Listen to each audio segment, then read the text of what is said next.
How's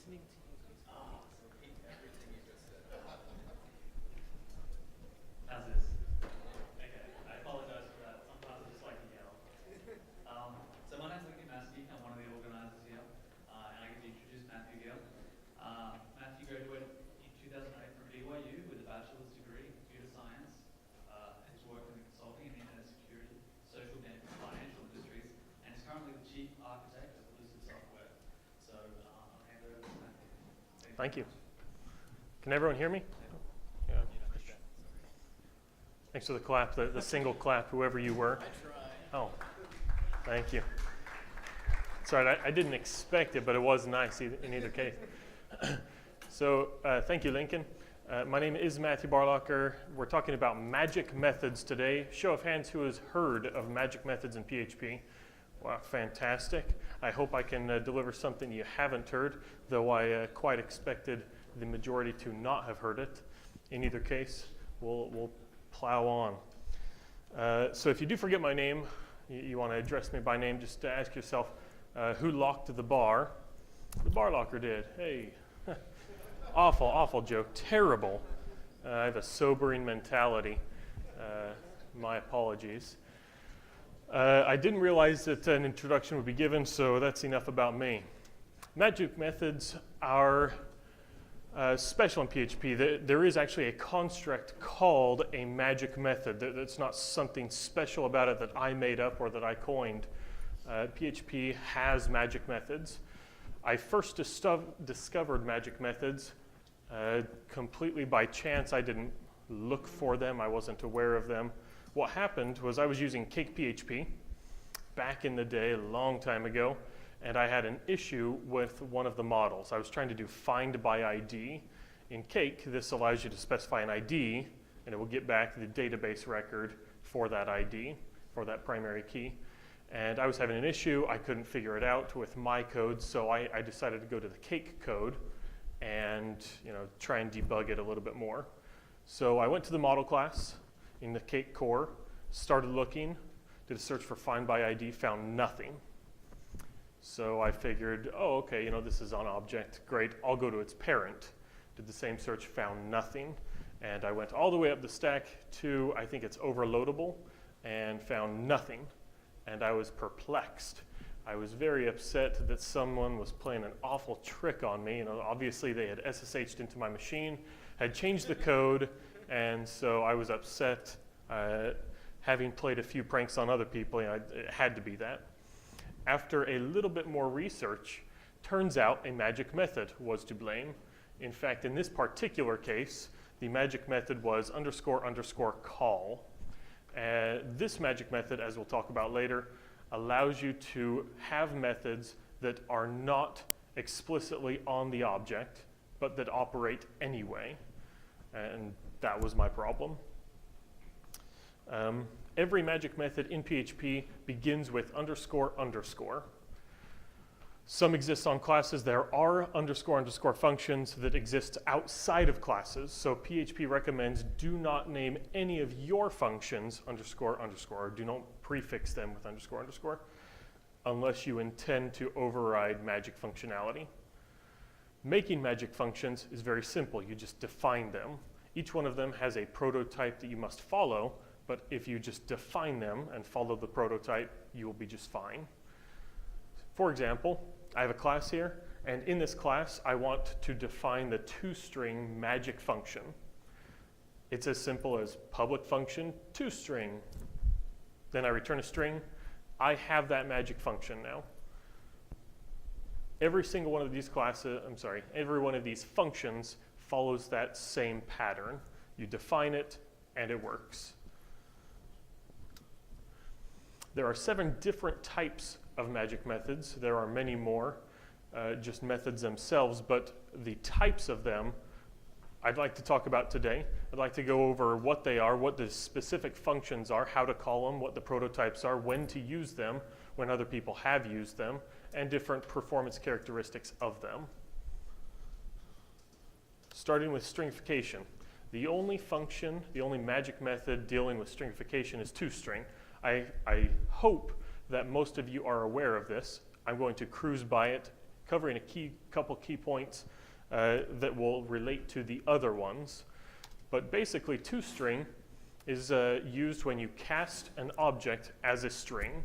If you echo an object, it gets turned into a string and it gets printed out. If you want to log an object, turns it into a string, prints it out.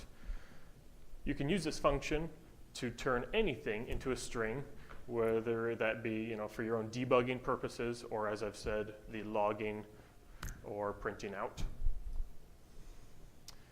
There is one caveat with the toString, and that is that you cannot throw an exception in the middle of it. If you do, you'll get a fatal error. It will be not so fun for you.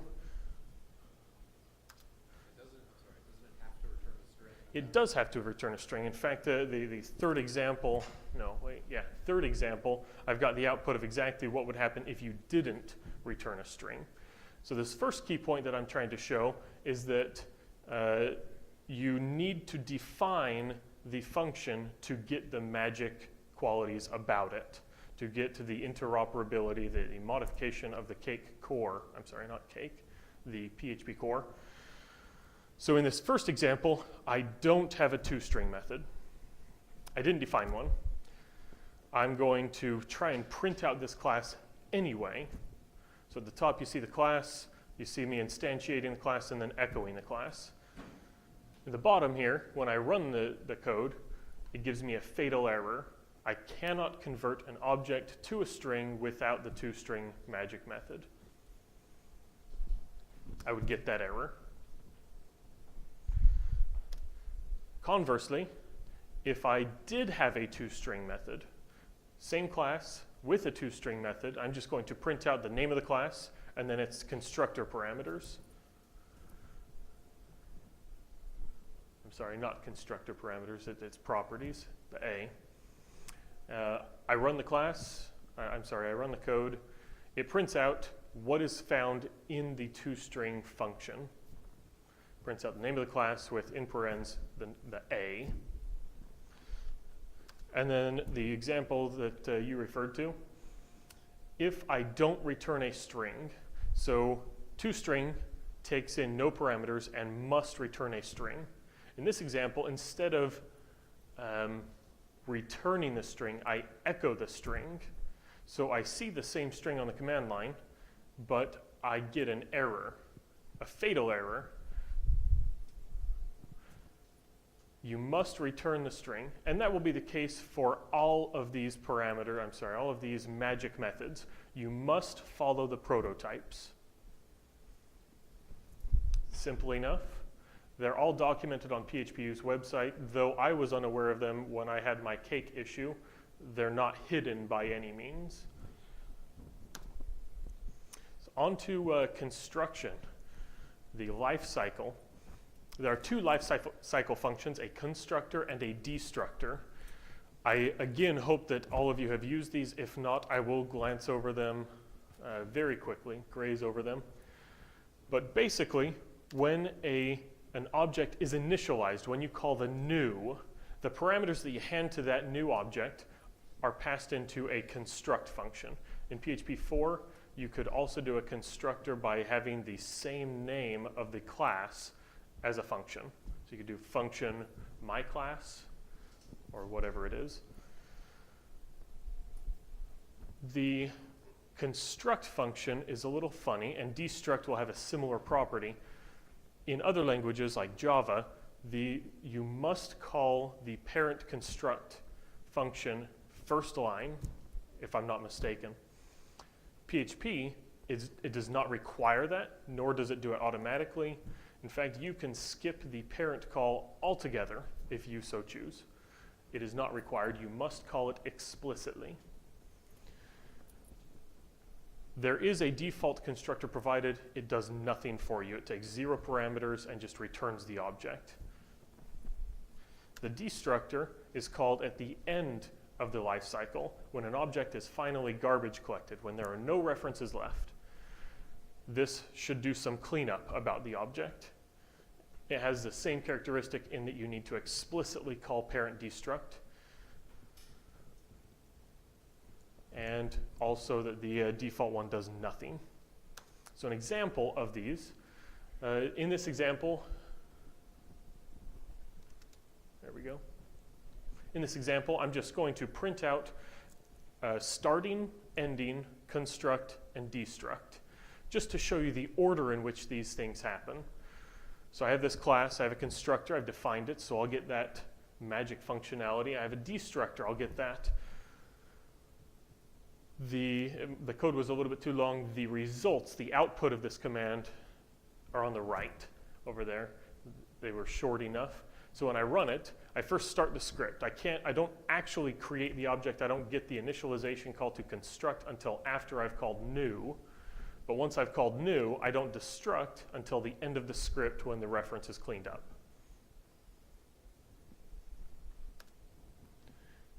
Another example, this one doesn't actually run because it uses a function called dbconnect, but the idea for using a constructor and destructor is to clean up resources, to manage your properties, to connect to things, perhaps to log different statements. Maybe at the end of the function you want to dump everything to a log file.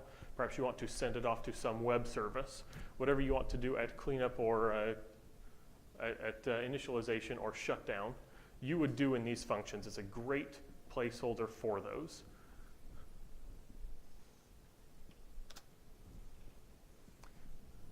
The property overloading. There are 4 different functions, all dealing with properties.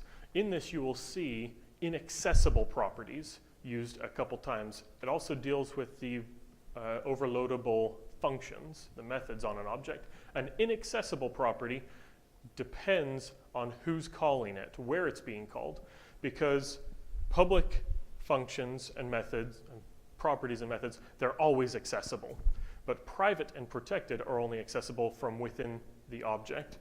So when I say inaccessible, when the get function only is called when you have an inaccessible property, then if you're trying to retrieve that property, a private or protected property from within that same class, it will be accessible. The get function will not be called. I have an example that we'll show in just a minute that will show this. The default implementation, it just gives you the variable or a warning or an error depending on, no, I'm sorry, I apologize, I said that wrong. It gives you a warning, returns null. If the thing is non-existent, if it's private or protected, it does exist, then it will give you an error. Set is similar. It takes in the name of the variable that you want to set and the value you want to set it to. It returns nothing, and it is expected that you set that name, that property, on the class. IsSet is triggered when you call isSet. So isSet checks an object or an array, an associative array, to see if something is set. Again, it works on inaccessible properties. I hate to just read the slide. I assume you're all reading it. I don't want to repeat. And then the unset is very similar. It happens only on unset and takes the name of the variable that it is trying to unset on that class. An example of these, I have a little bit of code. Let's see if it does it nicely. Nope, sure didn't. Wow. Thank you, Ubuntu.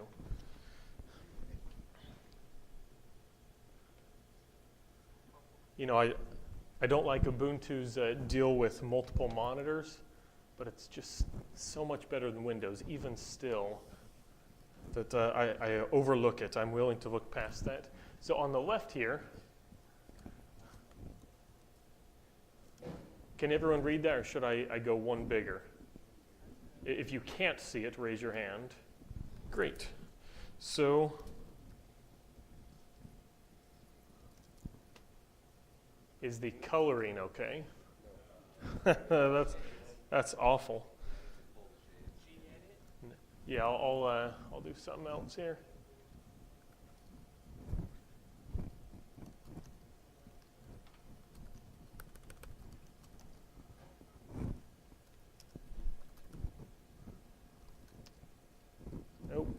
sorry. I'm turning my head at the same time. And it's not working well for me. There we go. Make it a little bit bigger, if I can. I can't, though. Can anybody not read that? Great. So, in this example, on the left, and in the execution on the right, what's going to happen is I have the get, the set, the isSet, and the unset functions all defined. I have three properties: a public property, an array property, just an array for all the data that I will use, all the storage and retrieval of these magic setters and getters. And then I have a private property. Again, the private property is only available inside of the class. We will exercise that, we'll see it. The functions, I should have done a mirrored screen. I'm realizing this now. There we go. In the set, I'm just going to print out that I am setting it. And then I will set the value on the private data array. On the get, I'm going to print out that I'm getting it, and then basically get it. Either get it or give an error. Print out something that, hey, I didn't get it. On the isSet, I'm going to again print something out, so we should have a pretty nice trace here of what happens in the script down below. And then on the unset, same, print out and then unset. I also have this last function called getHidden that will allow me to access that private property from within the class so that I don't get this the error for not being able to access it. Then here's the script. I create a new object. I'm going to, in fact, let me run this.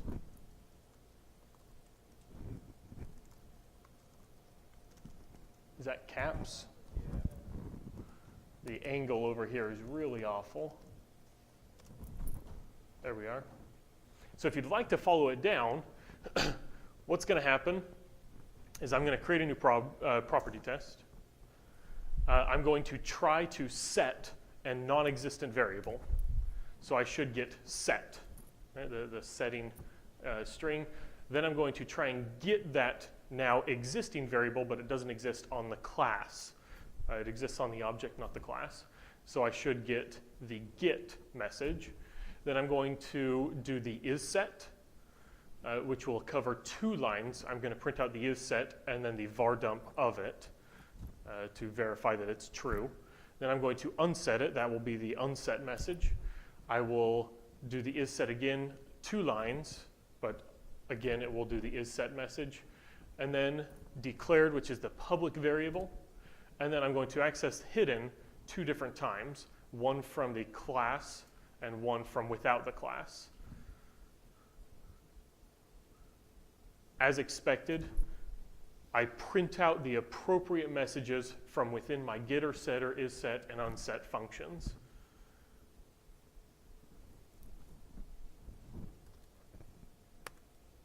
That's awesome.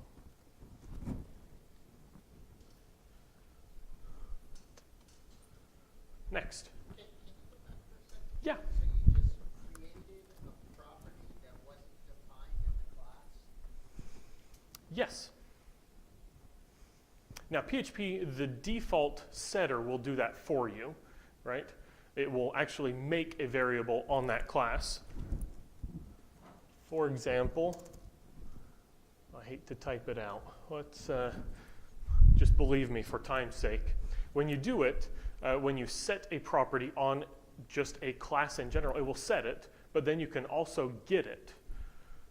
In my method, we are going to set it in that private array so that it's not actually set on the class. It's inside of my data array. That way in the get function, I can retrieve it. Oh, of course. Does that make sense?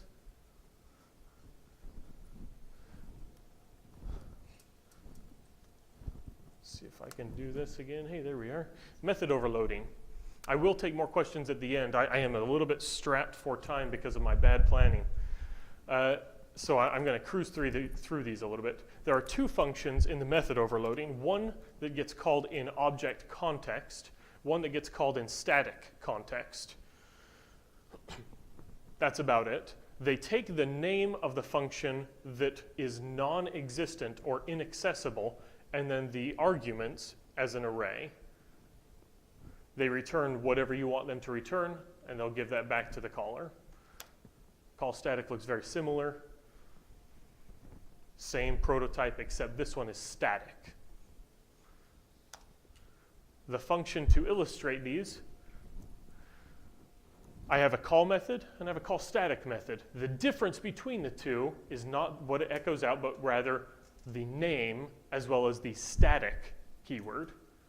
At the bottom you see I create a new method, I create a new method test, a new object of type method test. I run the test from within an object context, and then I call it from a static context.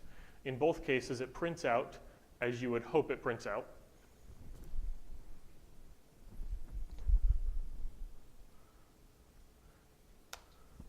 Serialization. We have two functions, sleep, wake up. The sleep is going to take no parameters, and it's going to return an array of the field names inside of the class that should be serialized. If you want to exclude field names, you can. If you want to return no field names, you can. It will just serialize whatever fields you specified. The wake up does not deal with fields. So in the unserialized function call, it will just create a new instance of that object with those properties and then call your wake up. The wake up is used to reconnect to the database, to do whatever you need to do on initialization from an unserialized call. Here's the example. Oh, I forgot. It's going to be another one of these.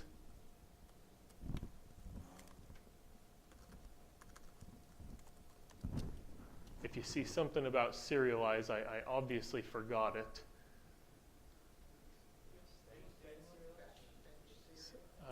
Sleep, that's what it is.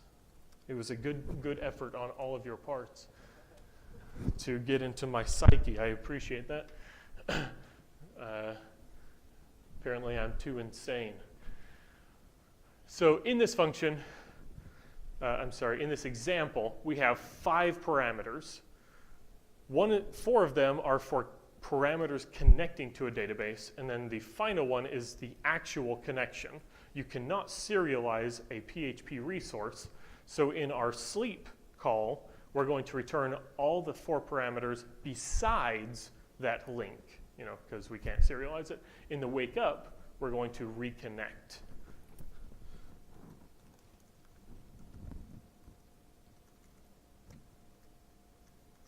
Seriously? Where'd it go? It's gone. Usually means it went to another screen, so no, it's just gone. Oh, I Control-C'd it. Serves me right. There we are. Down at the bottom, I'm going to create a new object. I'm going to call it original. I'm going to serialize it, and then I'm going to deserialize that. I'm going to print out all 3 versions.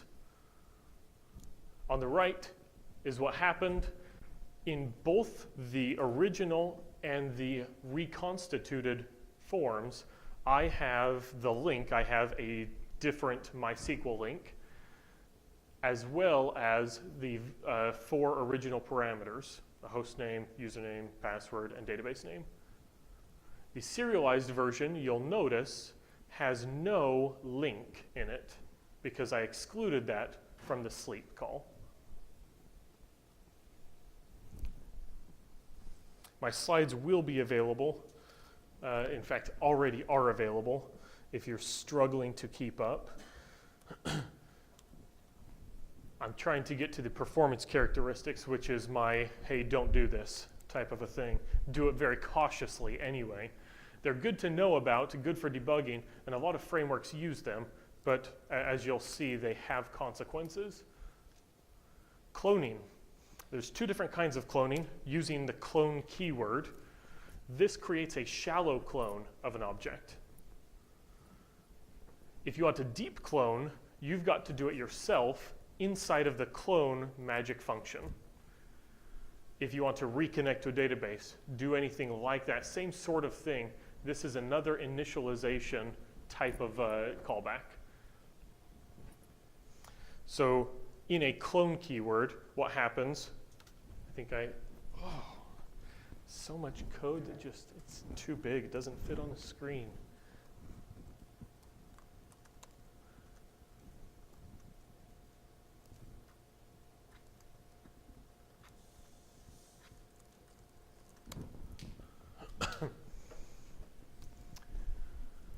If you want to create your own deep object, which is what happens, deep clone, this is what will happen. When you call clone, I'm sorry, let me back up. We have two classes, one that keeps instance counts, and another one that has a couple of those instances.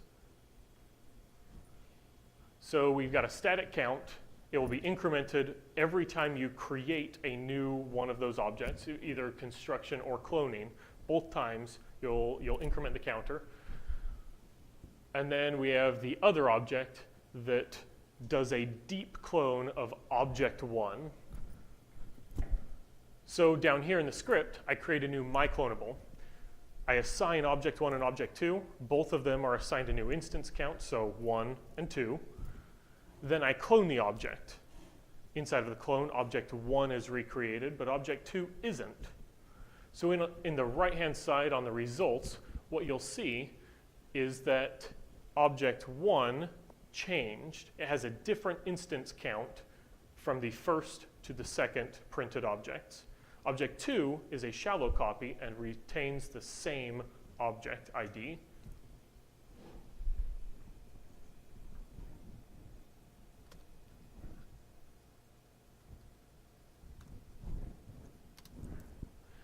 Set state, because of time, I'm going to ignore it. We're going to skip past it. I've never used it. It's boring anyway. You don't want to hear it.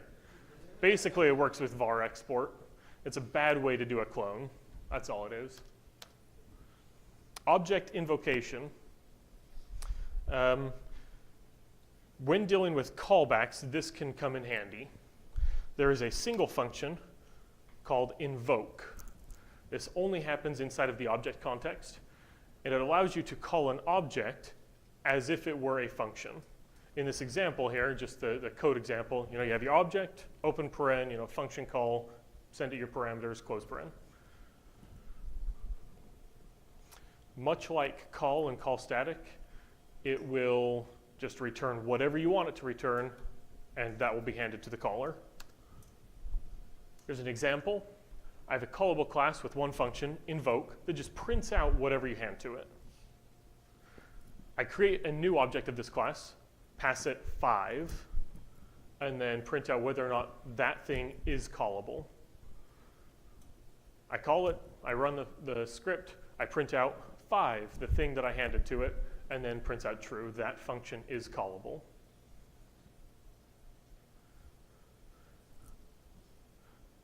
These functions all have a cost. They're nice, they can help you out, but every single one of them has some drain on your CPU and memory.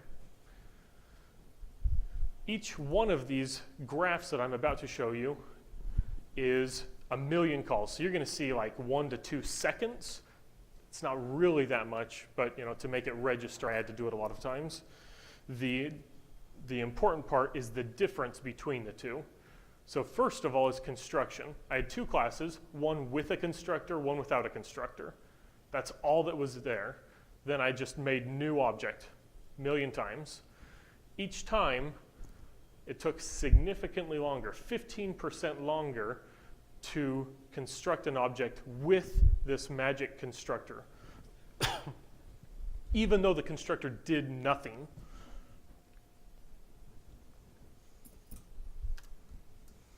Next, and the most dramatic was the get on an existing value. So in one class, I had a magic function that got the data from an internal array, much like we saw in the previous example. It just gets it, returns it. In fact, I didn't even check isSet, which you would typically do, and this is the result, as opposed to the function that just had public a equals 5. It ended up being 2.5 times slower using that function. This one definitely has a cost. The other type of get is a non-existent variable. PHP, just the core is a little bit worse. Oh, by the way, everything on the left-hand side, the y-axis is seconds for the million. There was still a significant decrease in performance when we were getting a non-existent value in the magic function. The set, 50%.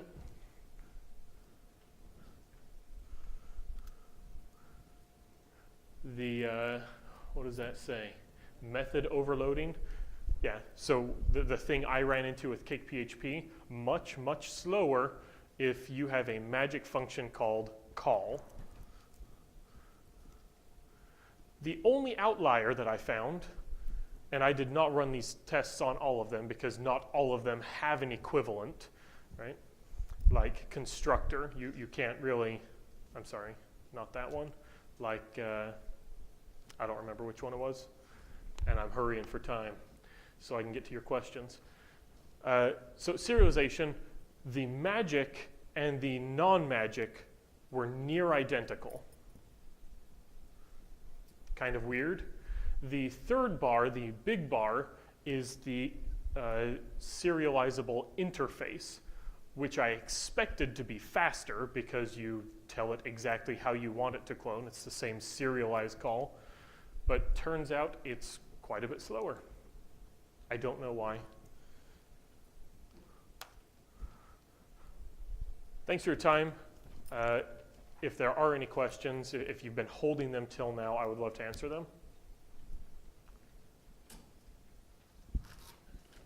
Oh yeah, sorry. What's the use case for when would you want to use magic variables as opposed to coding, more traditionally? So the question is, when would you want to use these magic properties in particular, or just magic functions in general? In general, so I can imagine one of the examples. I use constructor and destructor pretty regularly.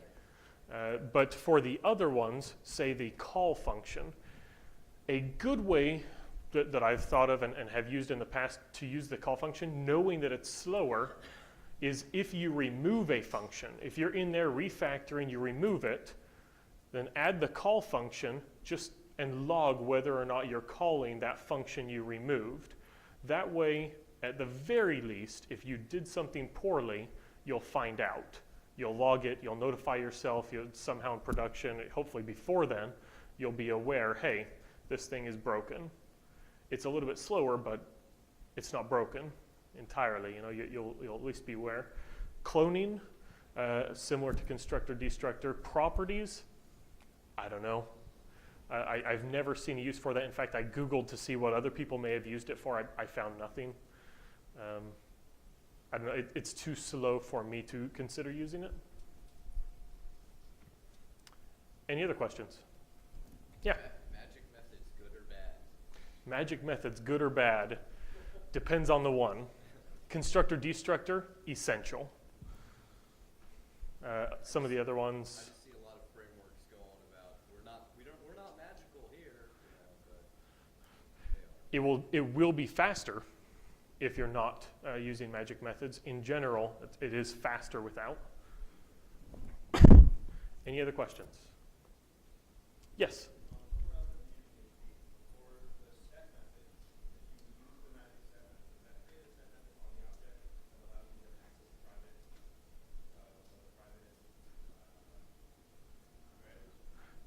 Sorry, rephrase and Perhaps a little louder? Hey, great.